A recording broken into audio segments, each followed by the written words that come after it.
100 hari ini kayaknya udah capek gitu ya. Panjang ya. Melelahkan ya. Melelahkan. Iya. Padahal baru awal tahun gitu. Iya. Prabowo ini kan senang renang ya. Mm-mm. Nah, itu yang kalau di pagi hari gitu ketika bangun dia renang, itu yang mengatur timer berapa lama Prabowo berenang. Itu Teddy. Harus ada kolam renang tentunya di hotel-hotel Prabowo ini, dan suhunya itu harus disesuaikan 32 derajat. Banyak yang kemudian merasa kesulitan untuk mengakses Prabowo gitu. Semuanya harus lewat Teddy. Dan saking berkuasanya Dasko ini, gitu kan, orang-orang DPR ini memanggil dia ini Don Dasko. Di 100 hari pemerintahan Prabowo ini ternyata Jokowi itu belum bisa melepaskan pengaruhnya. Ya, masih cawe-cawe lah ya Betul. Jokowi ini di pemerintahan Prabowo ya. Betul, coba tebak apa yang paling kelihatan dari cawe-cawenya Jokowi. Deskripsi kan? Ya. Oke.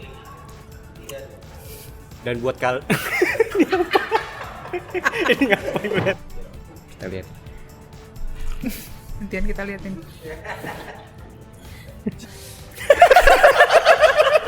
Dua anak buah yang sedang membuli bosnya.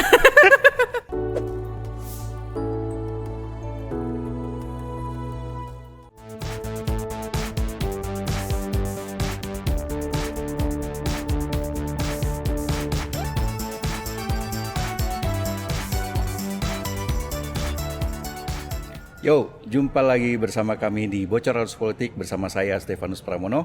Saya Egy Adiatama. Dan Francisca Kristirasana. Untuk teman-teman yang belum subscribe, silahkan klik tombol subscribe di akun YouTube tempo.co. Dan buat teman-teman yang ingin membaca laporan Tempo, silahkan klik di link yang ada di deskripsi di bawah ini. Dan buat kalian yang ingin membaca versi cetak juga bisa cek link di bawah ya. Main apa kita hari ini? Main jam tangan Egy yang kembar dengan Prabowo Subianto. iya. Gitu dong. Ya, kita jadi akan bermain soal 100 hari pemerintahan Prabowo ya. Yes. Jadi Tempo juga mengeluarkan edisi khusus ya, satu majalah itu isinya semua soal 100 hari Prabowo. Dan kami juga sudah mengundang banyak ahli ya. FG untuk FGD gitu, dan di semua bidang, mulai dari politik, hukum, juga ekonomi, lingkungan gitu, semuanya Semuanya. kami keluarkan. Gitu. Jadi Lengkap nanti ya. teman-teman bisa baca selengkapnya di majalah Tempo. 100 hari ini kayaknya udah capek gitu ya. Panjang ya. Melelahkan ya. Melelahkan. Iya. Padahal baru awal tahun gitu. Iya, betul. Dan kita menghadirkan Egy di sini. Iya. Karena Egy adalah Pimpro atau pimpinan proyek liputan 100 hari Prabowo. Jadi Pak Prabowo kalau ada apa-apa silahkan mencari Egy, ya kan? Iya. Iya. Mayor Teddy, Bang Dasko, silakan. Bukan cuma di Bocor Alus Politik Pram yang akan membahas 100 hari Prabowo, tapi jelasin dong programnya teman-teman di Des Ekonomi juga akan menguliti apa yang terjadi di 100 hari pemerintahan Prabowo di sektor ekonomi. Ya, ya. Dan itu pasti ada banyak sekali ya informasi terkini gitu. Ya. Kita sudah ketemu dengan banyak orang juga lah. Terutama kita akan menyoroti all Prabowo's men. Oh. Nah, silahkan waktu dan tempat pada Egy. Kita biarkan Kita Egy mulai bercerita. dari yang pertama siapa Gi? Ya, jadi memang ini Pram, kita ingin sedikit lebih mendalam ya ketimbang untuk mengevaluasi 100 hari Prabowo ini, dan kita ingin melihat lebih dekat siapa sebenarnya orang-orang di balik ya pemerintahan Prabowo setidaknya dalam 100 hari ini gitu. Dari hasil diskusi kita ada FGD seperti yang tadi Pram bilang, dan juga wawancara lah dengan berbagai orang. Ada beberapa nama yang kemudian kita petakan lah ya sebagai orang-orang terdekat di Prabowo ini. Prominent ya. Yang prominent, betul. Yang pertama ini ada mungkin cukup terkenal gitu, Mayor Teddy. Mayor Teddy Indra Wijaya. Populer itu, Teddy Pram. Indra Wijaya. Populer ya. Ya, menurut survei indikator politik, Mayor Teddy ya atau Seskap yang sekarang ini menjadi menteri kedua yang populer setelah Menteri Agama. Oke, oke. Tuh, muncul di mana-mana memang. Ya. Nah, dari hasil wawancara juga FGD gitu. Kita tuh melihat ternyata Mayor Teddy ini memang sosok yang sangat tak hanya dekat dengan Prabowo, dia itu ternyata juga orang yang punya pengaruh cukup banyak dalam beberapa keputusan lah ya yang dibuat oleh Prabowo dalam setidaknya 100 hari ini gitu. Mungkin sebagai background dulu memang Mayor Teddy ini sudah menjadi ajudan sejak Prabowo menjadi Menhan ya, Ya. saat itu, dan dia dulunya adalah asisten 2020 ya. Betul, 2020, dan dia dulunya adalah asisten ajudannya Pak Presiden Jokowi ya. Ya. Ketika 2014 sampai 2019. Ya, dan kemudian dia belajar militer ya, sekolah ranger di Amerika ya. Betul, sebelum akhirnya menjadi Kembali. ajudannya Prabowo. Ya, sedekat apa memang Teddy ini orang yang benar-benar melekat dengan Prabowo gitu. Bahkan mengurusi berbagai kebutuhan kesehariannya Prabowo gitu. Misalkan ada yang kemudian cerita Pram dari orang-orang di sekitarnya Prabowo ini bahwa Prabowo ini kan senang renang ya. Nah, itu yang kalau di pagi hari gitu ketika bangun dia renang, itu yang mengatur timer berapa lama Prabowo berenang, itu Teddy. Oh, gue taunya timer itu yang di terminal itu yang mintain duit gitu kan ke driver tahu lagi angkot gue. gitu loh. Nggak tahu. Ya udah. Beda Lanjut. Iya, iya. Nah, Prabowo ini kan sering keluar negeri, Pam. Dan setiap kunjungan itu Teddy juga yang kemudian memastikan kalau harus ada kolam renang tentunya di hotel-hotel Prabowo ini, dan suhunya itu harus disesuaikan 32 derajat gitu. Oh, 32 derajat. Hangat-hangat kuku dong. Iya. Ya, sedang lah itu. Hangat ya. Ya, ini sampai sedetail ini Teddy ini ketika mengurus Prabowo ini. Teddy ini kabarnya menjadi salah satu pintu utama untuk orang bertemu dengan Prabowo. Bener nggak sih? Betul. Jadi kalau ini beberapa orang cukup banyak yang cerita lah. Mereka itu entah itu pejabat setingkat menteri gitu atau ya kepala badan gitu ya. Banyak yang kemudian merasa kesulitan untuk mengakses Prabowo gitu. Semuanya harus lewat Teddy. Masalahnya ya memang itu fungsi setkap ya salah satunya gitu. Cuman yang kemudian menjadi masalah ini kadang-kadang tidak tahu nih apa patokannya untuk bisa bertemu Prabowo ini. Kapan waktunya. Itu benar-benar akhirnya sesuai keinginan dia saja dan sesuai pertimbangannya dia saja gitu. Nah, gue juga dengar hal yang sama nih, Gi. Bukan cuma menjadi pintu masuk, tapi juga menjembatani orang-orang yang mau berkomunikasi dengan Prabowo. Karena iya, Prabowo iya. ini kan nggak bawa HP, Pram ya. Dan yang membawa handphone untuk berkomunikasi dengan Prabowo itu ya Teddy gitu. Ada tuh orang dekatnya di sekitarnya Prabowo yang cerita bahkan keluarga pun untuk menghubungi Prabowo itu lewat Teddy. Oh, Teddy, oke. Untuk pintu nelpon ya? gitu, itu lewat Teddy. Oke, Teddy menjadi jembatan Ya.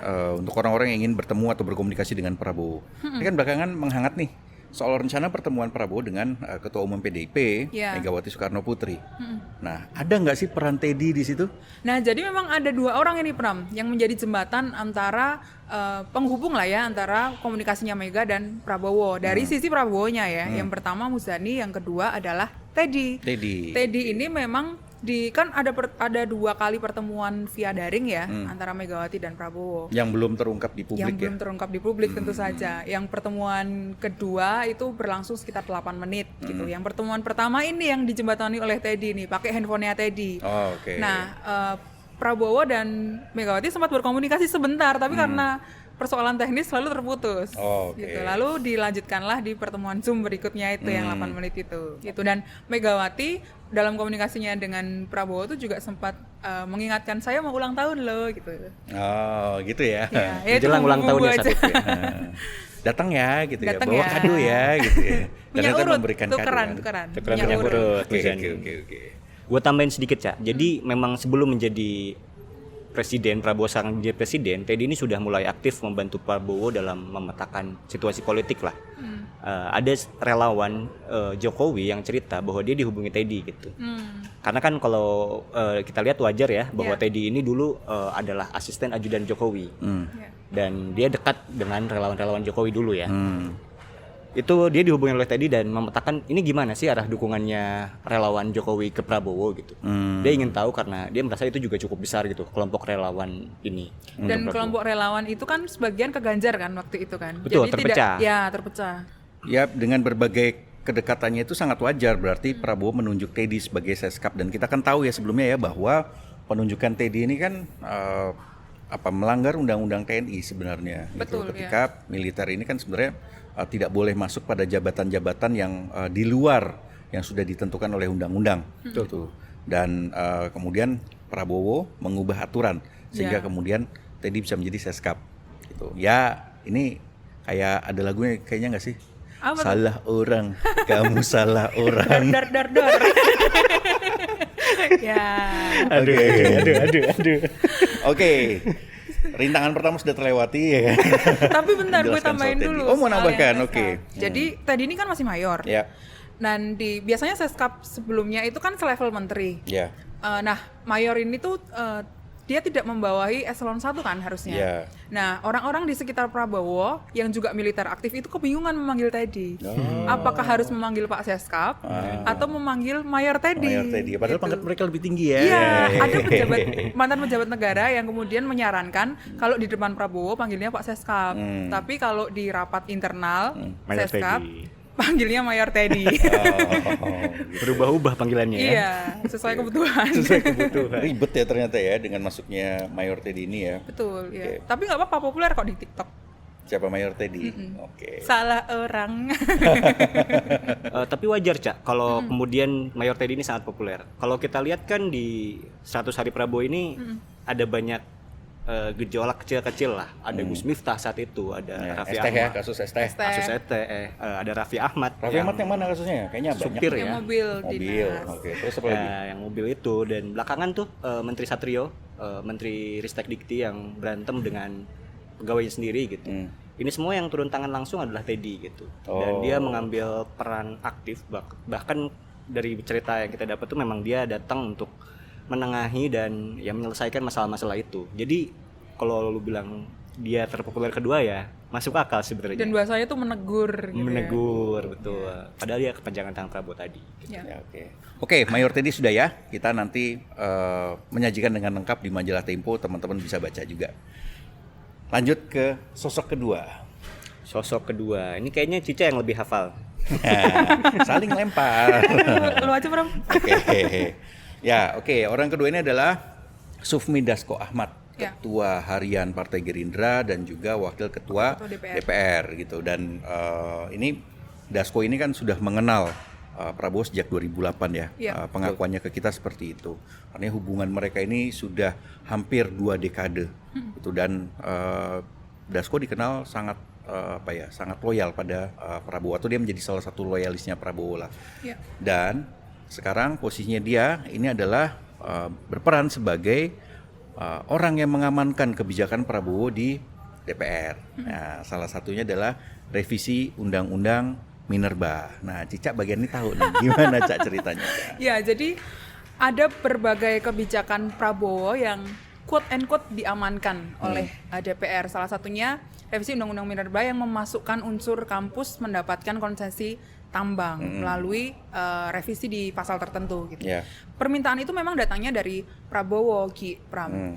Prabowo ingin kampus juga koperasi itu mendapatkan konsesi tambang sama dengan organisasi masyarakat bidang keagamaan. Nah, Prabowo meminta itu lewat Dasko saja, lewat Dasko agar revisi Undang-Undang Minerba ini aman lah di DPR gitu atau goal gitu. Kemudian Dasko menurunkannya ke Ketua Balek, Ketua Badan Legislasi yang adalah Bob Hasan. Gerindra juga, politikus Gerindra juga gitu. Dan Dasko ini mengizinkan atau memberikan izin rapat tentang revisi Undang-Undang Minerba itu dilaksanakan saat reses. Yang waktu itu ya. Ya, yang kita sudah bahas menulis, juga ya, betul. di BAP. Dan padahal Dasko ini kan ketua bidang politik ya, kalau nggak Betul, salah ya. Ini kan iya. urusannya dengan ekonomi dan juga energi ya. Ya, ada 2 wakil ketua DPR memang yang memberikan izin kan, sesuai aturan kan seperti itu. Ya. Ya, salah satunya adalah Dasko Dasko. gitu. Dan di saat rapat Balek itu kan juga ada rapat fraksi Gerindra gitu yang tertutup rapat fraksinya ya. Di situ ada Dasko juga yang salah satu pembahasannya itu adalah revisi Undang-Undang Minerba juga. Ya. Dan kita juga sudah pernah menulis ya, teman-teman juga sebenarnya bisa tahu ya melihat peran Dasko ini, yaitu waktu revisi Undang-Undang Pilkada. Betul. Agustus ya. Ya, Agustus 2024. Saat itu Dasko berupaya untuk mempercepat revisi Undang-Undang Pilkada. Iya, nggak sampai 24 jam itu, Bram. Persis. Dan kita juga sudah dapat ceritanya ya dari orang-orang PDIP ya, waktu Iya. itu terjadi bentrokan yang sangat keras ya, adu pendapat yang keras di DPR soal revisi undang-undang ini. Gitu. Ya, ketua fraksi PDIP bercerita pada kita ya, Gi ya, iya, betul. Utut Adianto ya, bahwa saat itu PDIP tidak diikut sertakan dalam rapat Bamus untuk membahas revisi Undang-Undang Pilkada saat itu. Kemudian tiba-tiba sudah ada rapat Balek, tuh, Pram, untuk meloloskan nih barang ini, revisi undang-undang pilkada ini. Nah, di balik itu PDIP membuat perlawanan untuk menolak revisi undang-undang pilkada, karena sebetulnya juga di sisi lain kan PDIP juga diuntungkan kan dengan revisi undang-undang pilkada. Mereka bisa mengajukan calon di Jakarta betul, ya. Betul, mereka kan sudah mati kutu waktu itu, tidak bisa berkoalisi dengan siapa-siapa kan, dan tiba-tiba bisa mencalonkan. Nah, di rapat paripurna setelah rapat balik itu PDIP itu sudah mengerahkan, atau Utut ya, ketua fraksi itu sudah mengerahkan pasukan-pasukannya untuk membuat perlawanan di rapat sidang paripurna waktu itu. Dan senyampang itu juga di luar gedung DPR itu sudah banyak masyarakat, mahasiswa, kelompok masyarakat sipil yang berdemo soal revisi undang-undang pilkada. Waktu rapat paripurna itu, Utut ditelepon oleh Dasko dan minta untuk jangan turun dulu gitu, karena kita tunda rapatnya atau diskors rapatnya saat itu. Maksudnya jangan membuat perlawanan dulu gitu, karena di luar gedung DPR juga sudah ada perlawanan dari masyarakat. Jadi saat itu memang koalisi Indonesia Maju terkepung gitu oleh di dalam oleh PDIP, yang di luar oleh masyarakat sipil. Iya betul. Dan kembali ke soal peran Dasko, dia ini juga sangat berkuasa dalam menentukan siapa sih yang akan mengisi posisi alat kelengkapan dewan. Ya kan, pimpinannya ya, mulai dari komisi 1 sampai dengan komisi 13 itu semua ada campur tangan Dasko. Kita juga mendapatkan cerita nih dari seorang politikus Golkar nih, ya kan, yang dia ditolak sama Dasko karena ingin menjadi pimpinan di komisi X, terus kemudian komisi Y juga masih ditolak, akhirnya dia menjadi pimpinan di alat kelengkapan dewan yang lain gitu. Dan saking berkuasanya Dasko ini gitu kan, orang-orang DPR ini memanggil dia ini Don Dasko, ya kan. Kalau dulu Jokowi punya Lord Luhut, sekarang Prabowo punya Don Dasko gitu loh. Dan jangan salah, Don itu gelar kehormatan di Spanyol, ya kan. Betul. Gitu loh. Ketawa-ketawa mulu nih, ya kan. Kita udah dapat konfirmasinya dari Dasko, jadi aman. Gue sebenarnya mau nambahin, tapi gue diem aja deh. Boleh tambahin Ca. Gimana Ca? Enggak, jadi ada cerita ya dari beberapa anggota DPR yang juga ketemu gue sama Egi gitu ya, dan dia cerita gitu ya. Memang kebijakan di DPR atau keputusan lah ya, misalnya soal revisi undang-undang itu banyak melibatkan Dasko gitu, atau peran prominent gitu, orang yang sangat berperan dalam keputusan revisi undang-undang segala macam itu memang Dasko. Sampai ada sebutannya di DPR itu Dasko sebagai ketua umum DPR gitu. Kan ada ketua DPR, ada ketua umum DPR. Ini sebetulnya juga bukan mengejek ya, tapi ini untuk menggambarkan bahwa kekuatan Dasko itu sangat besar. Powerful sekali ya. Sangat powerful. Wajar kemudian Ca bahwa dia menjadi orang yang menyeleksi langsung calon-calon menteri yang berasal dari partai politik. Ketika pengumuman itu kan, ketika pengumuman kabinet di Istana 21, Negara, ya? Betul, Istana Negara, kita bisa lihat ada Dasko di sana gitu, di sebelahnya Prabowo dan Gibran. Satunya lagi Dasko gitu. Jadi memang dia seakan ingin menunjukkan juga bahwa ini kuasa gua sampai bisa menentukan menteri gitu. Dia kan ketua harian Gerindra ya. Betul, kapasitasnya mungkin seperti itu. Tapi banyak yang bertanya juga kapasitas Dasko di situ sebagai ketua harian Gerindra atau wakil ketua DPR, karena kan dia sudah jadi wakil ketua DPR waktu itu. Iya, betul.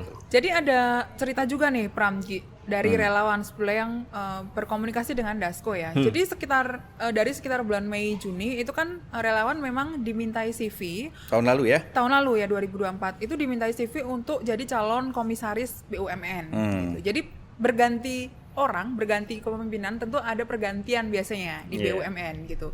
Nah, salah satu jalur masuk menjadi komisaris BUMN itu lewat Dasko. Karena CV itu dikumpulkan di satu koordinator relawan, kemudian koordinator relawan ini menyerahkan kepada Dasko, dan Dasko berkomunikasi dengan Menteri BUMN Erick Thohir. Jadi memang jadi jembatan komunikasi aja dengan Menteri BUMN. Oke, Dasko nanti bisa dibaca lagi di majalah Tempo ya kan. Kita ingatkan terus supaya pembaca membacalah gitu. Ada halaman khusus tuh wawancara Dasko. Ada wawancara khusus dengan Dasko. Oke. Nah, orang ketiga siapa gitu? Orang ketiga ini sahabat sekaligus teman terdekatnya Prabowo lah ya, Syafri Samsudin. Besti. Sahabat dan teman dekat apa bedanya? Oh iya, sama aja. Sorry. Ya, ini kan akurasi bahasanya perlu diperbaiki di. Cap. Oke, lanjut Militer soal ya. Nah, memang mereka ini sahabat sejak di Akmil ya. Prabowo memang masuk Akmil itu 1973 ya. Salah. Prabowo itu masuknya tahun 70 berbarengan 70. dengan SBY ya kan. Nah, cuman Prabowo ini mundur setahun Ya, gitu. lulusnya tidak bareng. Tidak Betul. bareng, Bareng ditunda dengan Syafri ya. karena nakal ya kan waktu itu melakukan pelanggaran betul waktu Iya. itu kan Iya, gitu iya, loh. Dan akhirnya bareng dengan Syafri lulus. Sering pulang kota ke Jakarta waktu itu Pram Oh katanya. iya, kabarnya begitu ya. Iya. Ya, oke. Nah, kebersamaan mereka ini juga bareng ketika 98 kan, Pak. 98 itu Syafri kan menjabat Pangdam Jaya ketika kerusuhan 98 dan ketika sedang ramai-ramainya itu dia juga meminta bantuan Prabowo yang saat itu menjabat Pangkostrat untuk menambah pasukannya lah. Jadi memang hubungan mereka ini sudah dekat sejak lama. Ya, Nah, ini kemudian semakin kuat setelah Prabowo menjabat presiden ya. Tapi sebelumnya 2019 Prabowo juga sudah menarik Syafri sebagai asisten khusus ya kan Ya, betul. Menteri Pertahanan gitu. Ya, nah memang sejak kemudian jadi Menhan ini, Syafri mendapat banyak tugas tambahan lah ya dari Prabowo. Apa aja Gi? Yang pertama itu dia menjabat sebagai Ketua Dewan Pertahanan Nasional, yang baru DPN. dibentuk Prabowo ya, DPN itu. Yang kedua dia menjadi Ketua Satgas Penataan Kawasan Hutan Pram. Oke. Banyak ya tugasnya ya berarti ya Banyak. Syafri ini ya. Emang banyak Pram. Cuman yang unik memang Ketua Satgas Satgas, iya. Penataan Kawasan Hutan tadi. Karena secara fungsi itu tidak ada hubungannya dengan pertahanan atau militer sama sekali ya. Iya. Tapi ini kan kebiasaannya Prabowo ya. Kita lihat ya dulu dia ikut-ikutan ya kan waktu jabat Menhan tuh ikut-ikutan dalam proyek food estate gitu kan. Oh iya. Banyak lah gitu loh yang kemudian menjadi aneh-aneh gitu dan ini sebenarnya dilanjutkan oleh Prabowo di pemerintahnya ini. Oke, lanjut. Apa lagi tugasnya Syafri ini? Ya, tiga tugas utama ini memang yang jadi core utamanya yang diberikan Prabowo lah. Cuman yang pertama dan utama itu adalah memang melanjutkan beberapa program militerisme Prabowo ya, yang sudah mulai berjalan sejak dia menjadi Menhan, seperti penambahan Kodam gitu. Mungkin 22 Kodam baru ya. 22 Kodam baru itu Banyak sudah. banget itu. Ya, dan targetnya memang katanya akan ada di setiap provinsi kan, seperti Polda lah. Ya. Wah, itu artinya kan sangat strategis nanti menjadi posisi militer TNI itu akan menjadi sangat strategis bila memang itu dilaksanakan gitu. Lalu juga dia sudah mulai dia merencanakan 2025 ini akan membentuk batalion pembangunan teritorial yang ini TNI tapi tugasnya bukan di tempur lah, tapi lebih ke pembangunan. Tapi poinnya sama, dia ingin menambah militer sebanyak mungkin di Indonesia gitu. Bagaimanapun caranya. Ya, ini mirip-mirip dui fungsi ya. Ya. Kalau kita lihat ya ada berbagai Betul. tugas yang bukan merupakan tupoksi atau tugas pokok fungsi dari TNI kemudian disitulah TNI masuk gitu. Dan ini harusnya menjadi ranah sipil sebenarnya Iya. kan. Betul. Yang patut juga menjadi perhatian yang soal DPN juga sebenarnya Pram. Karena sambil gue baca ya biar nggak salah nih. Jadi di Perpres itu disebutkan salah satu fungsinya adalah melaksanakan fungsi lain yang diberikan presiden. Fungsi lain ini yang kemudian tidak jelas dan banyak kemudian dimaknai bisa sangat besar wewenangnya DPN ini nanti gitu dan ya bisa bahkan merambah ke hal-hal yang sebenarnya bukan urusan pertahanan gitu. Jadi memang ada kekhawatiran bahwa DPN yang dipegang Syafri ini akan menjadi sangat powerful dan overpower bahkan gitu. Iya. Pun dalam pembentukan kabinet waktu itu Syafri juga menjadi salah satu pintu gerbang calon-calon menteri nih Pram yang kemudian diusulkan ke Prabowo ya, terutama mereka yang berasal dari kalangan purnawirawan baik TNI maupun Polri. Ada beberapa nama yang sudah kita tulis ya di edisi waktu itu Kabinet Gemoy kalau nggak salah. Iya. Ya dan memang ini banyak ya jumlah purnawirawannya ya di Iya. kabinetnya Prabowo ya. Menterinya aja ada 4 ya kalau nggak salah ya. Ya, dan kepala badan juga ada. Ada kepala badan, Betul. juga ada wakil menteri gitu. Betul, ya. Ini yang kemudian membuat kabinet Prabowo ini berbau militeristik ya. Betul. Oke. Detailnya lagi-lagi bisa teman-teman baca di majalah Tempo. Yang Nah, ditulis. sekarang kita ke orang keempat. Ya, Cica. Siapa orang keempat, Cak? keluarga tentu. Keluarga Cemara. Hasim Joyo Hadikusumo, adik Prabowo. Adiknya. Ya, Hasim ini perannya lebih besar mengurusi misalnya sektor bisnis, ekonomi gitu ya, kemudian jembatan kepada investor segala macam. Karena ya backgroundnya Hasim sebagai pebisnis. di awal masa pemerintahannya itu Prabowo memberikan tempat itu untuk Hasyim menjadi utusan khusus bidang iklim dan energi. Oh, yang ini kemudian dia datang ke COP26 di Azerbaijan itu ya? Betul, gitu. Dan di situ blunder juga tuh, Pram. Di acara iklim internasional yang membicarakan soal perubahan iklim, Hasyim ini jualan sawit gitu. Blunder gitu. Terus dikritik oleh berbagai kelompok masyarakat sipil kan, ada Walhi, ada segala macam yang kemudian mengkritik gitu. Nah, menariknya ada yang cerita juga, Pram, di kalangan pengusaha ya, bahwa Hasyim ini juga menjadi penghubung atau penjembatan ketika Prabowo membentuk kabinet. Dia ini menjadi salah satu jembatan yang masuknya pengusaha-pengusaha tuh. Kelompok pengusaha masuk lewat Hasyim. Kelompok pengusaha masuk lewat Hasyim. Ada beberapa kelompok pengusaha kan, misalnya ya ada pengusaha yang titip 5 sampai 6 gitu. Lalu ada juga pengusaha yang menjadi menteri, kemudian LHKPN-nya terbesar gitu. Siapa tuh nanti cek aja lah. Oke. Ada beberapa orang yang kemudian masuknya juga lewat Hasyim gitu. Lalu Hasyim ini juga yang salah satu yang mendukung Anindya Bakri menjadi ketua Kadin, menggantikan Arsyad ya. Jadi dibalik kan jabatan Kadin gitu.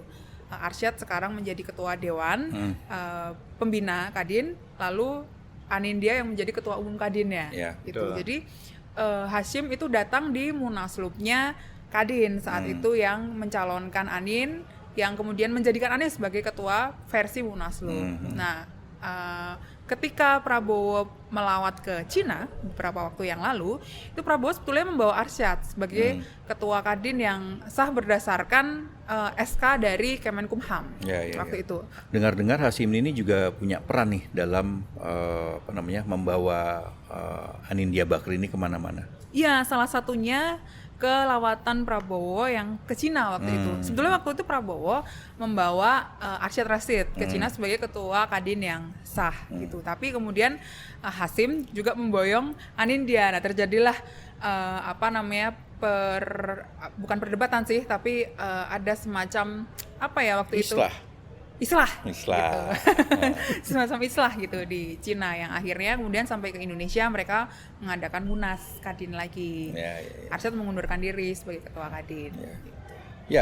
Memang Hasyim ini kalau bicara kedekatan ya sangat wajar ya, karena dia kan adiknya Prabowo ya. Mengenal Prabowo sejak lama, dan Hasyim ini juga menjadi donatur utama Prabowo dalam kampanye Pilpres sejak 2009 gitu. Dan informasinya dulu dia bahkan sampai menjual beberapa aset dia untuk membantu pendanaan kampanye Prabowo. Jadi wajarlah kalau dia sangat dekat. Tapi menjadi pertanyaan gitu ya. Mau milih orang harusnya juga disesuaikan dengan kapasitasnya gitu ya. Jangan sampai salah milih orang lagi kan gitu. Betul. Ya. Udah 3 kali nyanyi nih. Oke. Rasanya cukup ya untuk 4 orang ini ya. Betul, itu catatan besar salah satu ya. Detailnya ditulis oleh Egy. Tapi masih ada lagi nih di tulisan Tempo nih, ya kan? Soal matahari kembarnya Prabowo. Perasaan gue nggak enak ini. Bagian ini penulisnya adalah Cica ya. Jadi silakan Cica menjelaskan. Selamat sore Pak Jokowi. Ya, jadi Pram, berdasarkan diskusi kita ya dengan banyak narasumber juga pengamat gitu. Di 100 hari pemerintahan Prabowo ini ternyata Jokowi itu belum bisa melepaskan pengaruhnya. Dari ada yang bilang ini post power syndrome gitu. Kemudian ada yang bilang juga sebetulnya Prabowo tidak bisa lepas gitu tidak bisa semata-mata lepas dari Jokowi gitu. Ya, masih cawe-cawe lah ya. Jokowi ini di pemerintahan Prabowo ya. Betul. Coba tebak apa yang paling kelihatan dari cawe-cawenya Jokowi? Banyak kayaknya ya. Banyak ya. Terlalu banyak bahkan untuk disebutkan sepertinya gitu. Iya. Tapi yang paling tampak adalah dia atau Jokowi, Presiden ke-7 itu masih bertemu dengan menteri aktif saat ini. Beberapa menteri aktif. Ya, yang dulu pernah menjadi bawahannya. Dan sekarang itu istilahnya adalah orang-orang dekat yang jadi menterinya Prabowo. Orang-orang dekat Jokowi yang jadi menterinya Prabowo. Gitu. Salah satu yang baru saja menemui Jokowi adalah Budi Ari, mantan Menteri Komunikasi dan Informatika yang sekarang menjadi Menteri Koperasi. Apa sebenarnya isi pertemuan Budi Ari dan Jokowi di Solo? Ya, Budi Ari tidak sendiri ya Pram ke Solo gitu ya. Dia bersama Bendahara Projo, Panel Barus, dan Jokowi ini mendiskusikan dengan Budi Ari soal approval ratingnya Prabowo. Yang belakangan Litbang Kompas mengeluarkan approval rating 80,9%. Ya itu tingkat kepuasannya kan juga karena banyak banget program populisnya dia ya. Betul ya. Seperti makan bergizi gratis, terus kemudian menunda penerapan PPN 12% dan lain-lain. Ya, dan efek dari pemerintahan sebelumnya sebetulnya yang pemilih Jokowi juga pemilih Prabowo gitu, masih efek bulan madu gitu. Masih ada efek bulan madunya gitu, dan Jokowi ini meminta Budi Ari untuk ikut mengawal agar approval rating ini nggak turun. Kenapa? Karena setelah masa bulan madu biasanya approval rating ini turun, Pram. Apalagi 100 hari itu udah banyak blunder tuh. Ya menteri-menterinya Prabowo gitu ya. Selain itu, Pram, Jokowi itu juga bertanya soal program-program koperasi yang ada di Kementerian Koperasi gitu, dan juga memberikan masukan. Misalnya koperasi diminta untuk mengelola komoditas lokal gitu. Salah satu yang dibahas Jokowi dengan Budi Ari waktu itu adalah rumput laut di NTT gitu. Jokowi ini menurut orang dekatnya akan berbisnis rumput laut nih di NTT gitu. Bisnis rumput laut. Ya. Mau bikin agar-agar habis itu ya. Tuing. Biar lebih lentur ya kan. Oke, tapi gue dapat info juga nih bahwa sebenarnya ada pembicaraan lain di situ. Waktu Budi Ari ketemu dengan Jokowi. Karena posisinya adalah Budi Ari ini kemungkinan besar akan di-reshuffle. Ya, betul. Itu dari menteri ya, karena dia tersangkut dengan perkara judi online. Kan mantan anak buahnya waktu dia menjadi Menkominfo itu kan sudah ditetapkan sebagai tersangka karena menerima suap dari bandar judi online gitu kan, dan meloloskan mereka kegiatan mereka di secara daring lah. Dan ini yang kemudian membuat posisi Budi Ari ini agak berat gitu. Dan ini kemudian didiskusikan dengan Jokowi. Ya enggak? Ada salah satu koleganya Budi Ari yang juga cerita sebetulnya dia memberikan masukan kepada Budi Ari di tengah isu reshuffle itu ya, Pram ya, bahwa si koleganya itu memberikan masukan agar Budi Ari bertemu dengan Jokowi. Jokowi ini kan sering memberikan perlindungan kepada orang-orang dekat atau mantan anak buahnya gitu kan, untuk bicara langsung atau memotong langsung ke Prabowo. Ya ini kan dan juga pernah terjadi ya waktu itu ya, waktu dia melindungi Setia Novanto ya. Betul. Itu kan sudah ada pengakuan ya dari Ketua KPK Agus Raharjo waktu itu. Ya betul, dan sebenarnya tidak hanya Budi Ari sih, Pram, yang dilindungi, ada 2 nama lainnya. Siapa itu? Sosokan nggak tahu, padahal udah ada di tulisan gue. Ya. Jangan buka rahasia lah, Ca. Ya, jadi ada lebih dari 3 narasumber kita ya di sekitar Koalisi Indonesia Maju itu yang cerita bahwa Jokowi itu mengusulkan agar Prabowo tidak mengganti secara cepat gitu ya Kapolri Listio Sigit Prabowo. Emangnya mau diganti?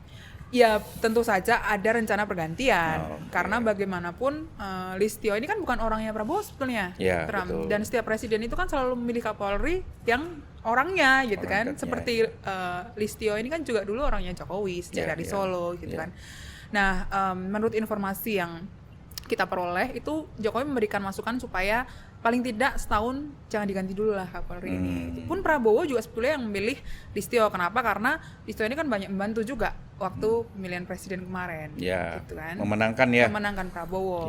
Ya kita tahu waktu itu dan sudah pernah kita tulis juga di Tempo gitu ya, bahwa Coklat ini atau polisi ini memang bergerak untuk memenangkan Prabowo Gibran. Iya betul. Bukan hanya di Pilpres loh. Bukan hanya di Pilpres, tapi juga di Pilkada gitu kan. Dan inilah kemudian semacam balas jasa lah terhadap Listio Sigit yang telah membantu pemenangan Prabowo. Nah, Listio Sigit ini baru pensiun 2027. Masih panjang. Tapi menurut orang dekatnya sebetulnya Listio mau sampai 2027 saja, karena dia sadar diri kan dia bukan orangnya Prabowo gitu. Tapi 2027 juga kelamaan lah. Karena kan sudah berapa lama dia memimpin. Iya, kalau dia sampai 2027 berarti menjadi Kapolri terlama itu, Bram. Ya kalau kinerjanya bagus ya silahkanlah dipertahankan. Oke, Listio Sigit Prabowo ini dilindungi oleh Jokowi gitu ya. Siapa lagi yang dilindungi? Selain dia, Erick Thohir, temannya Cica, teman baikmu. Tapi nanti detailnya di majalah Tempo aja lah ya, Pram ya. Kan lo yang edit juga nanti ya. Kaitannya dengan Danantara. Danantara. Lembaga pengelola investasi yang membawahi 12 kementerian beraset lebih dari 9.000 triliun. Wow. Ya teman-teman, detailnya bisa kalian baca nanti di majalah Tempo gitu ya. Karena akan ada banyak lagi nih yang muncul nanti di majalah Tempo. Ya. Ya soal perannya Hasyim Joyo Hadikusumo itu juga akan dibahas di Des Lingkungan ya. Ya. Terus juga ya Kapolri secara khusus itu juga akan masuk dibahas di Des Hukum gitu.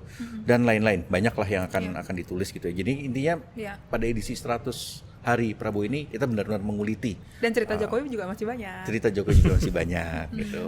Oke. Terakhir Pram, sikap Tempo sendiri terkait 100 hari Prabowo ini seperti apa Pram? Ya, jadi Tempo melihat ya dalam 100 hari pemerintahan Prabowo ini gayanya sangat kental dengan militer. Ya, kabinetnya militeristik gitu kan. Kita lihat ada begitu banyak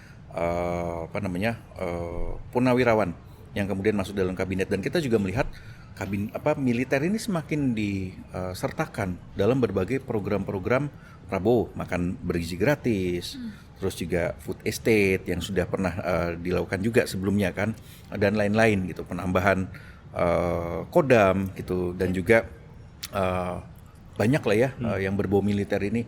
Nah di sisi lain Prabowo ini juga mempertahankan upaya-upaya untuk memiliterkan sipil, yaitu dengan menggiatkan komponen cadangan. Jadi ini berkebalikan nih, menguatkan militer tapi juga sekaligus melemahkan sipil atau membawa budaya militer ke kelompok sipil. Yang ini sebenarnya tidak boleh terjadi karena gaya militer itu identik atau kental dengan kekerasan, sedangkan sipil itu ya demokratis.